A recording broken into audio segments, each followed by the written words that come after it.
Bonsoir à chacun d'entre vous. Et s'il y aurait une personne qui vient pour là ou la première fois, prions pour que le Seigneur vous accorde sa grâce.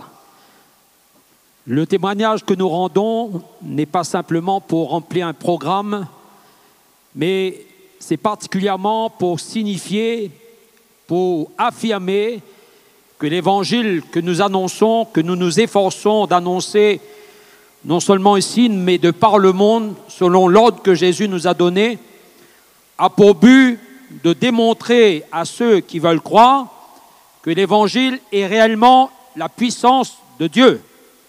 Amen. Nous le croyons. La majeure partie d'entre nous ce soir, on serait certainement disposés à pouvoir dire au moins un témoignage que nous avons vécu. Et ce Jésus qui est au milieu de nous, puisqu'il est là, au milieu de nous, il va nous donner l'ordre d'aller de par le monde et il va dire, puisque nous avons entamé cette démarche par la foi, puisque l'Église est rassemblée et le dénominateur commun de chacun d'entre nous, c'est la foi.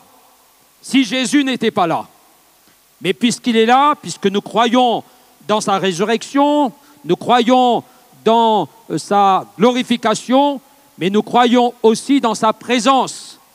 Et lorsque la foi se trouve dans le cœur, non seulement d'une personne, mais dans le cœur d'un peuple qui se mobilise pour proclamer le nom de Jésus, le Seigneur se réjouit et il est déterminé à agir, ne serait-ce dans la vie d'une seule personne qui veut croire et qui veut entendre la parole de Dieu. Alors, que le Seigneur nous bénisse, chacun d'entre vous, et ce n'est pas simplement un slogan, mais c'est au fond de notre cœur comme une vérité que nous proclamons. Dieu veut vous bénir, et il veut bénir chacun d'entre nous.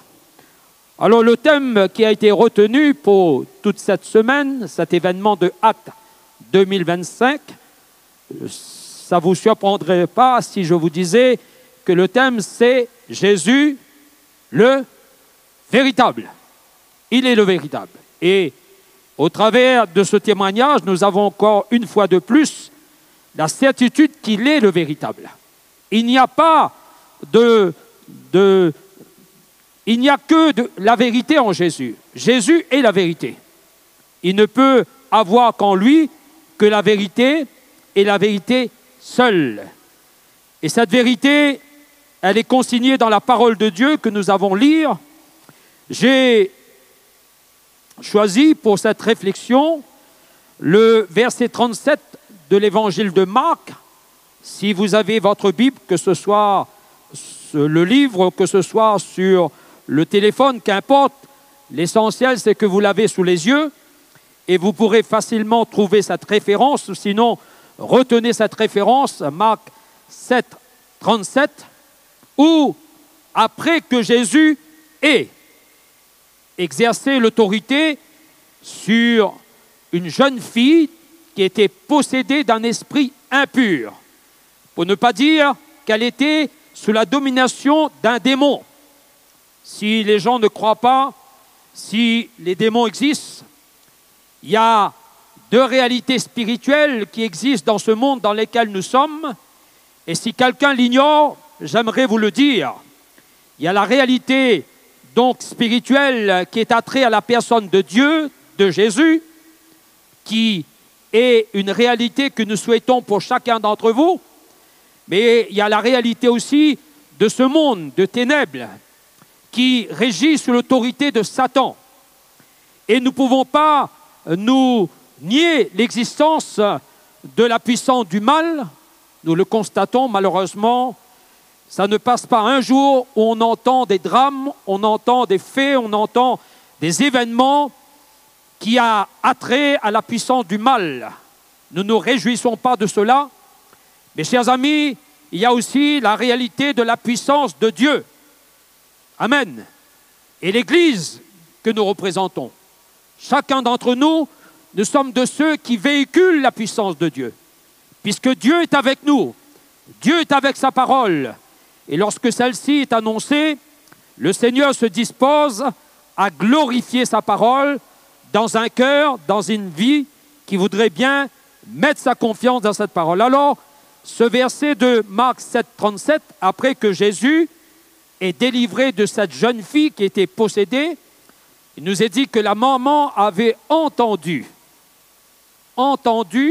parler de Jésus. Elle était dans tous ses états, elle espérait, elle pensait, elle souhaitait trouver la délivrance, puisque lorsqu'elle va venir vers Jésus, elle va demander à Jésus de chasser l'esprit impur qui était dans sa fille. Elle va demander que l'esprit soit hors de sa fille. Ça veut dire qu'elle avait lutté jusqu'à maintenant, qu'elle avait cherché des solutions, peut-être qu'elle a frappé à toutes les portes pour trouver une solution. Mais elle n'a pas trouvé de solution. Du moins, il n'y avait pas de solution face à la réalité de la puissance des démons. Les démons ne craignent personne. Les démons ne craignent pas la religion, ne craignent pas les hommes les plus éminents de la terre.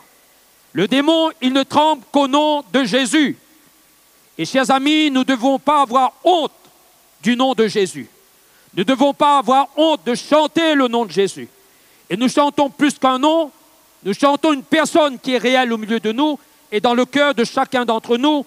Et nous saluons de loin la présence de Jésus par le Saint-Esprit. Et quand cette jeune fille a été complètement délivrée, puisque Jésus a ordonné à cette femme, lorsqu'elle a manifesté sa foi, elle s'en est allée sous la parole de Jésus, et qu'elle n'a pas été surprise lorsqu'elle est arrivée chez elle, elle a trouvé sa fille complètement délivrée, et le démon, sous l'ordre de Jésus, était obligé de s'enfuir. Elle a été complètement délivrée. Certainement qu'il y a dans cet auditoire des personnes qui ont été délivrées. Si vous pouvez simplement manifester en levant vos mains, des personnes qui ont été délivrées de la puissance des démons. Je ne sais pas s'il y a autant, il y a une dame, un monsieur au fond, voyez. Donc, on ne raconte pas. L'évangile, ce n'est pas des histoires, ce n'est pas des fables.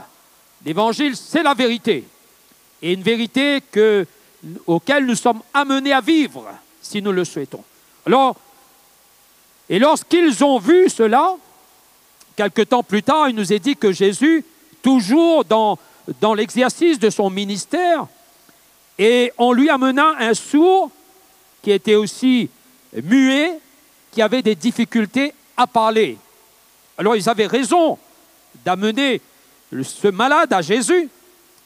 Et quand Jésus a délivré cette personne de cette surdité et qu'il a retrouvé l'usage de la parole, il nous est dit ceci: la foule qui était là, ils étaient dans le plus grand étonnement. Et il disait, il fait tout à merveille, même il fait entendre les sourds et parler les muets. Il est question de Jésus, il est question de lui. Ils étaient dans l'étonnement, il disait, il fait tout à merveille. C'est-à-dire, il est l'admirable dans ce qu'il fait. Et on aurait pu dire autant aujourd'hui, on aurait pu dire autant ce soir, en vue du témoignage qui a été rendu, on peut dire qu'il est merveilleux, le Seigneur. Il est véritablement celui qui doit être et qui mérite la louange, l'honneur et la gloire. Alors ils étaient étonnés de voir ce que Jésus faisait et ce que Jésus est encore en mesure de faire aujourd'hui puisqu'il demeure le même. Et pour donc argumenter ce verset, j'ai retenu dans l'Ancien Testament le prophète Ésaïe. Tout à l'heure, vous verrez certainement sur l'écran quelques brides, ou sinon vous écouterez, de ce chapitre 8 jusqu'au chapitre 9, du verset 1 à 6. Alors il est évident que toute l'expérience qu'a vécue des gens qui ont vécu des miracles avec Jésus, il a fallu que Jésus, soit il aille à leur rencontre, soit c'est eux qui viennent à sa rencontre. Mais qu'importe, ce qui est important, c'est de le rencontrer lui. C'est de rencontrer Jésus. C'est que de cette rencontre, le Seigneur peut changer catégoriquement notre vie. Il peut changer, il peut transformer. Si nous avons du mal peut-être, et il y a certainement des gens qui souhaitent, parce qu'il y a des gens qui n'acceptent pas des fois leur situation. Je dirais plus, il y a des fois des gens qui ne s'acceptent pas eux-mêmes. Ils disent, mais s'il y a la possibilité pour moi de changer de vie. C'est une bonne réflexion, c'est une bonne intention, et des fois, il arrive que des gens, malgré eux, avec leurs propres efforts, ils essayent de se changer eux-mêmes. Certains prétendent qu'ils ont arrivé, mais ça m'étonne, puisque j'ai vécu aussi cette expérience et je peux dire que de mon propre chef, je n'ai pas arrivé à me changer moi-même. Mais il a fallu un jour, dans les années 86, où j'ai rencontré réellement Jésus. Je résume peut-être, j'ai rencontré réellement Jésus et les prédicateurs que nous sommes, l'Église que nous sommes, nous n'avons pas le but d'annoncer une dénomination, une religion, mais nous savons que celui qui change la vie et qui est capable de transformer la vie de quelqu'un, c'est Jésus. C'est lui seul. Et je l'ai rencontré comme tout changement de vie. Si tu souhaites un miracle, si tu espères à une délivrance quelconque, alors que tu as fait tout ce qu'il faut en ton pouvoir et rien ne s'est fait, ce soir, Jésus peut, à condition que tu entends, que tu crois et que tu fais confiance à Jésus. Alors, il est indispensable qu'il y ait cette rencontre avec Jésus. Je souhaite pour toi, je souhaite pour toi, mon ami, je souhaite peut-être à un jeune qui est au milieu de nous, qu'il ait cette rencontre avec Jésus. Véritablement, cette rencontre avec Jésus. Parce que Jésus, il est celui qui vient au travers de sa parole, il insiste auprès de nous. Et même si nous repoussons constamment son appel, permettez-moi de vous dire que le Seigneur ne se fatigue, il ne se lasse. Il va revenir à la charge. Parce qu'il nous aime tellement, il a payé un prix tellement considérable, excusez-moi l'expression, il ne peut pas se relâcher dans ses intentions. Et derrière l'insistance de Dieu, il y a tout un plan de bénédiction qu'il a réservé pour nos vies. Alors, il est souhaitable que nous rencontrons la personne de Jésus, parce que dans son omniscience, dans sa science, le Seigneur, il sait ce qu'il fait. Des fois, nous sommes étonnés. Nous disons, mais même étonnés de voir comment le Seigneur agit. Nous sommes même étonnés de voir comment le Seigneur. Et même si on n'attend pas, on ne s'attend pas de voir Jésus agir, mais il agit quand même. J'ai à l'esprit ce témoignage de cette dame qui d'ailleurs habite dans... Aujourd'hui, elle est rentrée dans la gloire. C'était la doyenne de Mafat. Non, pas la doyenne, c'est une autre dame, excusez-moi, je me trompe. Mais c'est une autre dame qui habite dans le village. Elle est décédée, maintenant elle est rentrée dans la gloire. Et elle avait donc essuyé une maladie. Et suite à cette maladie, un AVC, elle avait toute sa partie gauche complètement paralysée. Peut-être quelques-uns l'ont vécu, ça. Et ils ont été guéris. Vous comprendrez ce que je suis en train de raconter ce soir. Tout son côté gauche était complètement paralysé. Et elle a fait appel à des pasteurs, puisque nous l'avons eu l'occasion de lui parler de Jésus. On allait souvent dans ce village pour nous entretenir avec elle de Jésus, mais elle n'a jamais vraiment prêté attention de ce que l'on disait. Il a fallu qu'il arrive ces moments difficiles de sa vie. Et là, elle s'est souvenue de ce Jésus qu'on lui avait parlé. Et elle a demandé à sa fille, téléphone un coup, Banna, téléphone, bon monsieur, viens parler-nous de Jésus là. Diazot, viens, prie pour moi. Et on est allé prier pour elle à l'hôpital. Et lorsqu'on est allé prier pour elle à l'hôpital, on l'a encouragée à placer sa confiance dans le Seigneur. On a insisté, on a prié avec elle.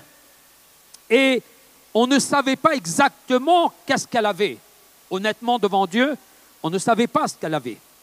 Mais comme on le fait habituellement, et la majeure des pasteurs le fait aussi avec des personnes d'un certain âge, on a pris sa main en signe d'affection, mais aussi en signe de communication, et on a prié avec elle. Et on ne savait pas si elle était paralysée de ce côté-là. On a prié avec elle, et ensuite on l'a confiée au Seigneur, on est allé, et on lui a dit, reste dans la confiance au Seigneur. On n'était pas encore arrivé donc dans la cour de cet hôpital, dans le parking au pied de notre voiture. Sa fille nous appelle, nous dit ceci, maman a été guérie. Mais permettez-moi de vous dire que nous-mêmes, nous étions étonnés. Étonnés. Alors, lorsque je vais vous raconter ce qui s'est passé, vous allez être certainement surpris, vous allez certainement rigoler. C'est que, allongée sur son lit, à un moment, elle a eu une démangeaison à la tête. On connaît quand la tête, il gratte là. Et inconsciemment, elle a levé son bras qui ne pouvait plus bouger du tout. Elle a levé son bras, elle a gratté sa tête. Et en grattant sa tête, elle a dit, mais il y a quelque chose qui est bizarre. Je ne pouvais plus lever ma main, mon bras, mais comment se fait-il? Et ça a été un témoignage percutant, parce que le nom de Jésus, quand on prie, ce n'est pas un nom en vain, ce n'est pas un nom qu'on confesse sur les bouts des lèvres, mais c'est un nom qu'on confesse dans la foi. Et celui qui est vivant, il est en mesure d'honorer sa parole et d'honorer la foi. Alors c'est au nom de Jésus que nous avons prié et nous étions étonnés. Et je comprends pourquoi ces gens, ils étaient étonnés. Ils disaient, il fait tout à merveille. Il fait tout à merveille.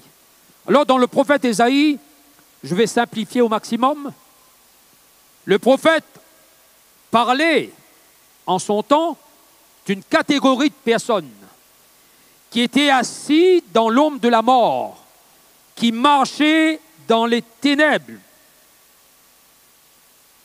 C'était ce qui caractérisait ce peuple, c'est les ténèbres, c'est l'obscurité. En créole, nous va dire c'est le fait noir, que t'es tiens autres. Imagine si ce soir nous t'es dans le fait noir. Imagine un instant. Bon, si on était privé de lumière, c'était différent de ce que la Bible ici mentionne. Parce qu'ici, il ne s'agit pas du ténèbre qui nous prive de la lumière, mais il s'agit d'un ténèbre qui est attrait à l'absence de Jésus. Un ténèbre où Jésus n'y est pas.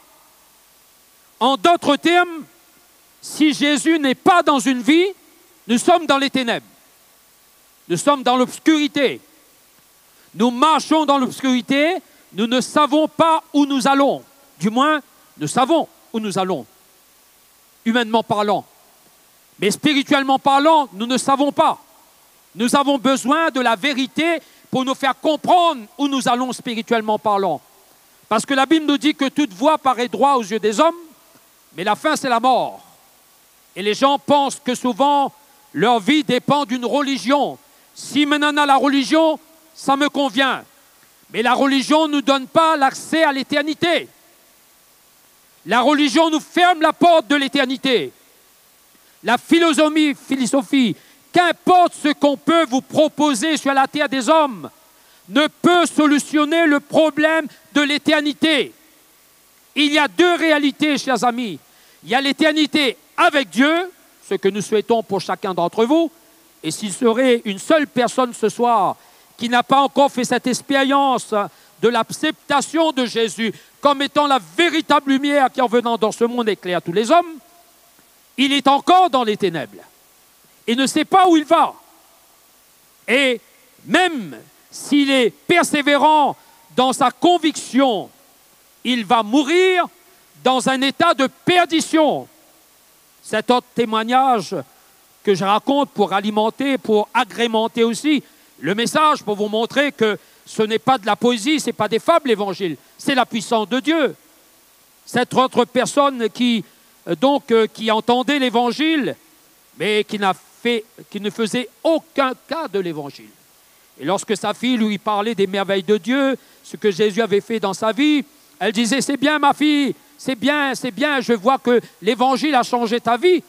Mais lui, il ne voulait pas de l'évangile. Jusqu'au moment où on a diagnostiqué une maladie, et lorsqu'on lui a dit, monsieur, il vous reste tant de jours à vivre. Alors vous imaginez que cette personne a sombré facilement dans une angoisse, dans une dépression, et il ne s'alimentait plus. Il ne s'alimentait plus. Mais le pire, c'est que même si on l'administrait des médicaments, des somnifères pour lui faire dormir, il ne dormait plus. Même avec les médicaments, il restait les yeux ouverts comme ça. Et les parents, les amis ne savaient plus quoi faire. Alors la fille, bien intentionnée, est venue auprès de son papa, dit « Papa, on veut que nous prions, on veut qu'on appelle les pasteurs pour prier pour. » Et tout doucement, il a dit « Oui, d'accord, ben, allez appeler les autres. Allez appeler les autres pour prier pour moi. » Et alors, on est venu, on a insisté. Et comme je faisais partie de cette équipe, j'ai remarqué tout de suite que cette personne, il vivait une angoisse terrible. Et vous savez, son angoisse, c'était quoi? Parce qu'il percevait la mort, mais déjà dans son esprit, dans son âme, il percevait la mort, l'éternité sans Dieu. Il entrevoyait la perdition éternelle. C'est-à-dire, en d'autres termes, pour bien comprendre, il entrevoyait l'enfer. Et parce qu'il entrevoyait l'enfer dans son âme, il ne voulait pas fermer les yeux, il avait peur de mourir. Et quand Dieu m'a permis de comprendre cela, je l'ai conduit au salut en Jésus. Je dis, c'est le temps pour vous, monsieur. C'est le temps pour vous d'accepter Jésus qui est la lumière. Il peut vous débarrasser de ces ténèbres qui envahissent votre cœur, votre vie. Il est capable de le faire. Et on l'a entraîné à l'acceptation du salut en Jésus. Et avec la force qui lui est restée, il a accepté Jésus. Et quelle n'a pas été notre surprise? Déjà, son visage avait changé. Son visage avait changé. Parce que lorsque Jésus transforme les cœurs, je peux imaginer que notre visage change, n'est-ce pas? On est plus rayonnant. Hein? Voilà. Et son visage avait changé. Et le soir même, il a retrouvé le sommeil. Et quelques temps plus tard, quelques jours après, il est parti doucement, en paix. Mais il est parti dans son sommeil. Le Seigneur l'a repris. Gloire à Dieu. Alors ce Jésus, il fait des choses à merveille. Et ceux qui marchaient dans les ténèbres, qui habitaient dans le pays de l'ombre de la mort, ils étaient assujettis, tenus par des jougs pesants, semblables à des personnes qui sont sous le coup d'un tyran, comme un esclave. Et ils étaient dans cette situation, ils ne pouvaient pas s'en sortir. Parce qu'il fallait qu'il y ait une autre autorité plus grande que l'autorité des ténèbres pour le faire sortir. Comprenez, si nous sommes dans une situation, nous sommes environnés par les ténèbres et que nous n'avons aucun moyen d'éclairage avec nous, il serait difficile à nous de s'en sortir. Nous avons vécu une expérience et peut-être certains d'entre vous connaissent, puisque c'est à la plaine des Caves que nous avons vécu cela, avec le frère Dépindré.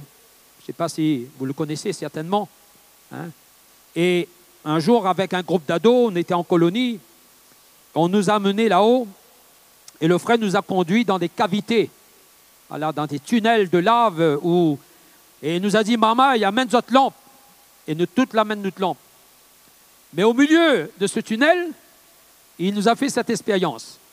Il nous a dit, maintenant, vous allez éteindre votre lampe. Il nous l'a éteint la lampe. Il peut dire sur Azot, hein, que la nuit comme ça, mais jamais vu. Comprenez?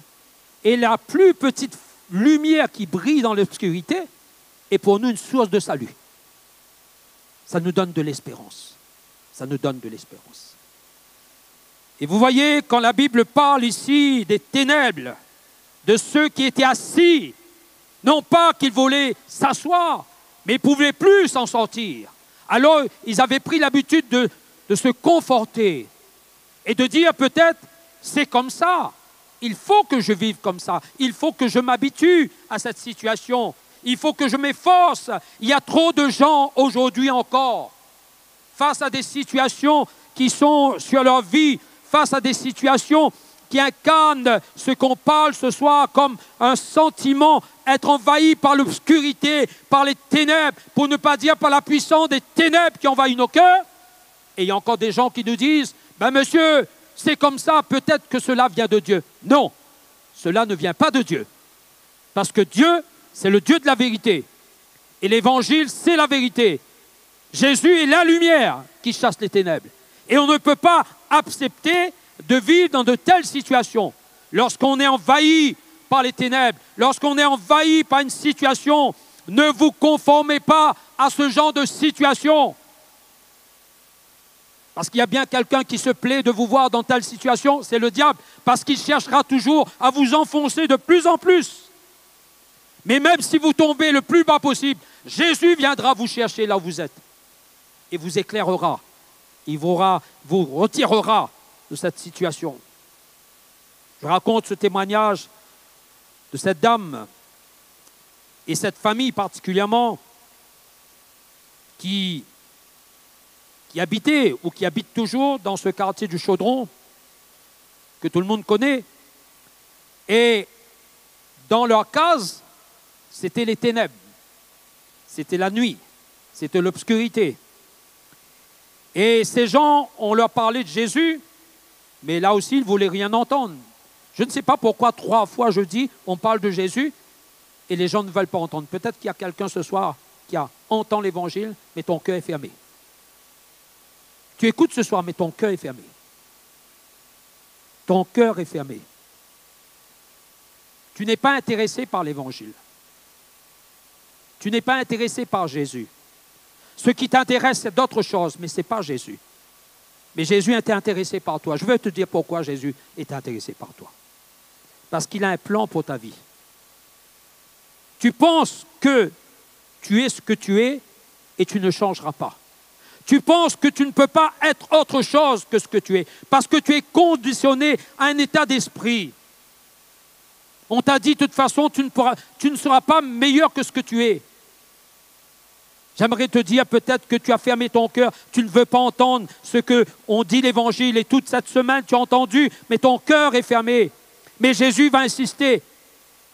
Même si ton cœur est semblable à une porte d'airain, des verrous de fer, il va le briser. Lui seul peut le faire. Parce que derrière son insistance, il y a un plan si merveilleux de salut, de bénédiction. Il y a un plan si merveilleux, où le Seigneur va te servir de toi. Même si tu penses que tu n'es pas utile, le Seigneur veut le faire. Je referme cette parenthèse. Alors cette famille, ils entendaient l'Évangile mais ne voulaient rien entendre. Et un jour, il s'est passé dans leur maison une manifestation démoniaque. 3 d'entre elles, ils étaient à 5, 3 d'entre elles étaient sous l'agitation des démons. Et en même temps, vous imaginez dans une famille, lorsque les autres ne savaient plus quoi faire, ils étaient vraiment dépassés, ils ne savaient plus quoi faire. Parce que qu'est-ce qu'on peut faire face aux démons? Vous comprenez, la maman qui dans l'évangile de Marc était obligée d'amener sa fille, du moins elle souhaitait que Jésus vienne guérir sa fille parce qu'elle n'en pouvait plus. Les démons étaient, donc elles devenaient des situations incontrôlables, difficiles. Et c'était un peu le cas de cette famille. Mais il y avait une voisine qui avait osé parler de Jésus à cette famille. Et tardivement, dans la nuit, ils sont allés voir cette voisine en disant « Madame Untel, appelle mon pasteur, dit viens, prie pour nous. » Enfin, moi je le dis de cette façon, vous comprendrez qu'ils étaient dans tout leur état. Hein. Voilà. Certainement, ils ont crié « Appelle Banna !» Et les pasteurs sont venus. Et quand la Bible dit qu'ils marchaient dans les ténèbres, ils habitaient dans les ténèbres, au travers de cette expérience, vous allez voir que c'est une réalité. Parce que ces gens, lorsque les pasteurs sont venus chez eux, il y avait encore ce temps-là le missionnaire Aimé Cizeron qui est venu, et l'une d'entre elles disait ceci: quand ces hommes sont rentrés dans la maison, je n'ai pas vu le visage de ces gens, mais j'ai vu une grande lumière. Une grande lumière. De quelle lumière s'agit-il? De quelle lumière s'agit-il? Quelle lumière? Il s'agit de Jésus qui est la lumière. Et quand cette lumière a brillé dans cette maison, parce que la lumière a de l'avantage sur les ténèbres, comme Jésus a l'avantage sur les démons, comme la vérité triomphe du mensonge. Et cette personne a été complètement délivrée Le diable ne peut pas résister à la lumière, à l'évangile. Et cette famille a été complètement délivrée. Mes chers amis, sur la vie de ces gens qui étaient dans les ténèbres, Dieu avait projeté. Il avait prévu d'avance. J'aime l'évangile. Et je t'invite à aimer Jésus, parce que s'il y a quelque chose que tu ignores, c'est que Jésus a un plan si merveilleux pour ta vie. Peut-être tu l'ignores, mais il a tout prévu d'avance. Et la Bible nous dit qu'il est le Dieu qui nous donne de l'espérance. Il nous donne de l'espérance. Et un avenir. Il y a de l'avenir en l'Évangile, en Jésus. Et le prophète disait ceci, concernant ces gens, si le temps passé, on couvert d'opprobre le pays de Zabulon et de Nephtali, le temps à venir couvrira de gloire. Quelle espérance! Quelle espérance! Ils étaient là assis dans les ténèbres, ils étaient privés de la lumière, privés de Jésus, mais déjà d'avance, Dieu avait prévu un plan. Il avait décidé qu'il y aura un temps où il allait visiter ces gens. Parce que ce que Dieu nous dit, il le fait. Dieu n'est pas un homme pour mentir. Dieu n'est pas un homme pour mentir, ni le Fils de l'homme pour se repentir. Ce qu'il a dit ne ferait-il pas, et ce qu'il a déclaré ne l'exécutera-t-il pas, dira l'homme de Dieu.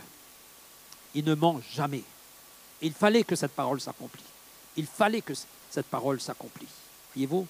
Comme de sorte que la parole que tu entends, que la parole que tu gardes dans ton cœur, elle s'accomplira certainement. Si tu gardes confiance au Seigneur, si tu persévères, tu verras certainement la gloire de Dieu. Mais Dieu avait prévu, il avait projeté cette parole et cette promesse. Et ce Jésus, il est venu. Il y a eu le temps qui est passé, mais Jésus, il est venu. Dieu est venu en la personne de Jésus. Souvent, on pense que Dieu est loin. On pense qu'il nous a oubliés. Peut-être qu'on dit qu'il a tellement de choses à occuper qu'il nous oublie. On n'est pas intéressant pour lui. Mais on se trompe.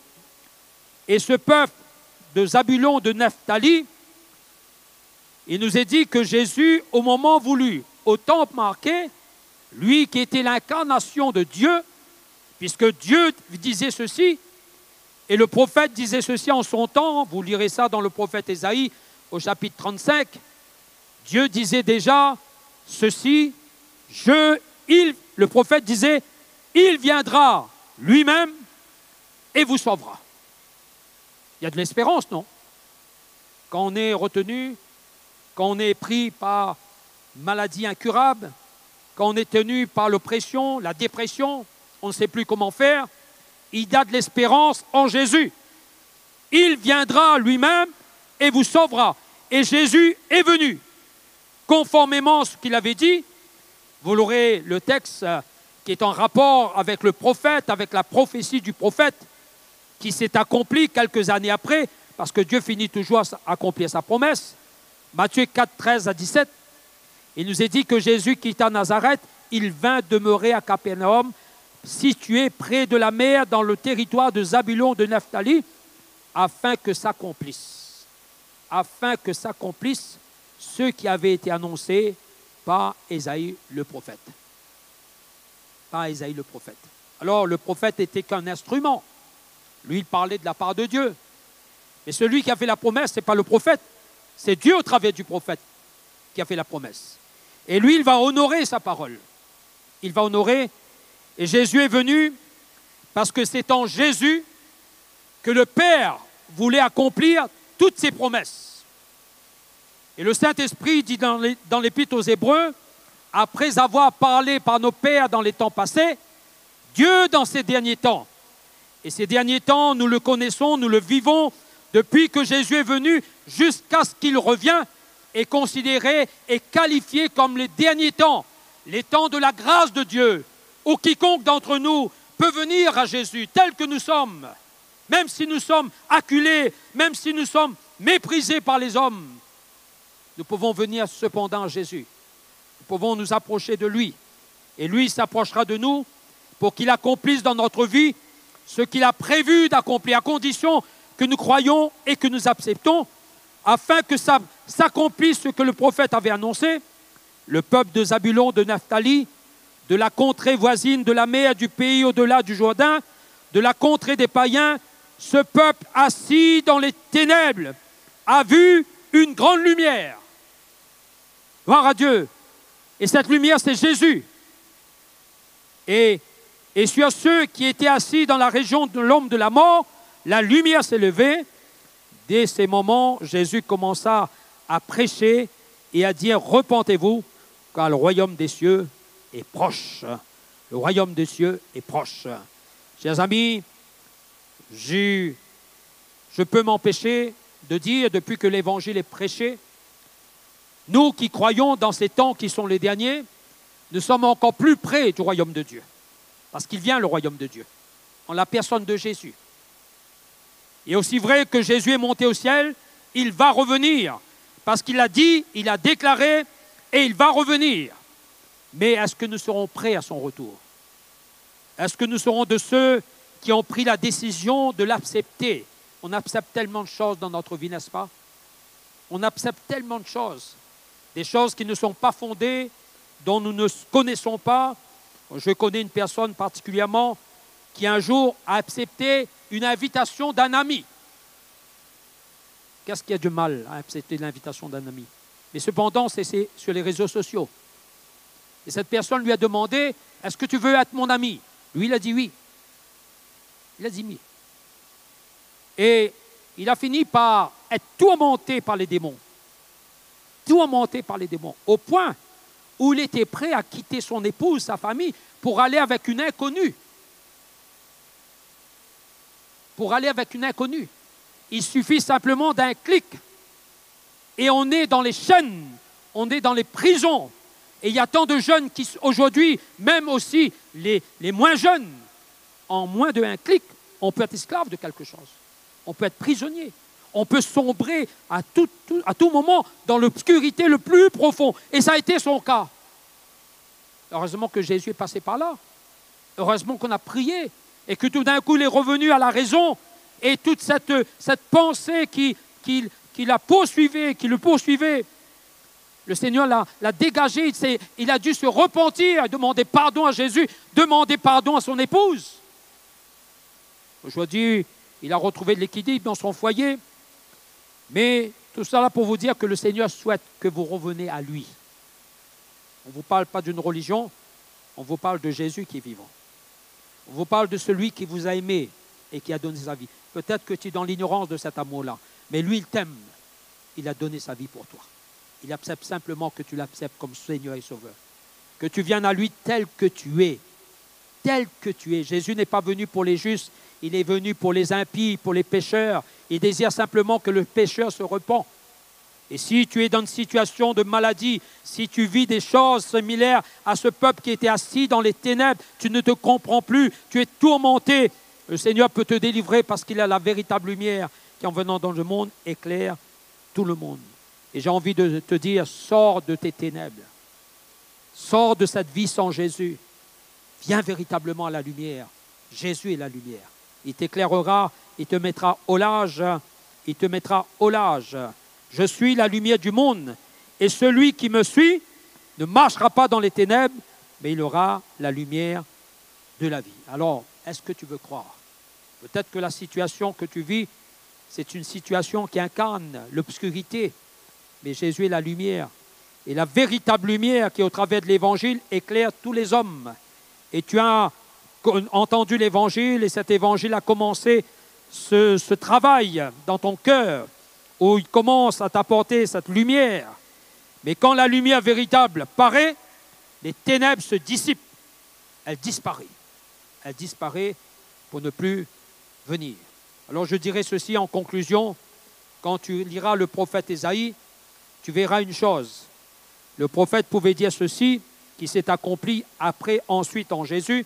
Et aujourd'hui, il est question de Jésus.